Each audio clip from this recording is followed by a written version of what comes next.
लेके चले हैं और इंशाल्लाह इसको हम पूरे पाकिस्तान में पिलाएंगे। इस टाइम हम देंगे यहाँ पे स्पेशली अपना फूड ही इंट्रोड्यूस करवाएंगे। अकोमोडेशन को लेके हमारा होटल है वज़ीराबाद में, जैसे कि सारी दुनिया जानती है, दरिया चनाब के ऊपर।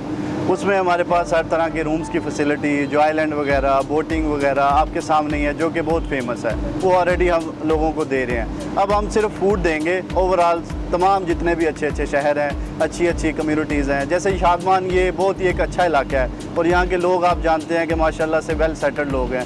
इन लोगों के लिए एक अच्छी फैसिलिटी बिल्कुल इनके नज़दीक कर दी गई है। इंशाल्लाह बिल्कुल स्कूल, कॉलेजेस और जितने अच्छे लोग हैं, फैमिलीज़ हैं जो लाइक करती हैं कि उनको घर में किनारा का फूड मिल जाए, वो इधर हमें नज़दीक हम उनके आ चुके हैं और उनको इंशाल्लाह हम फैसिलिटेट करेंगे इन फ्यूचर।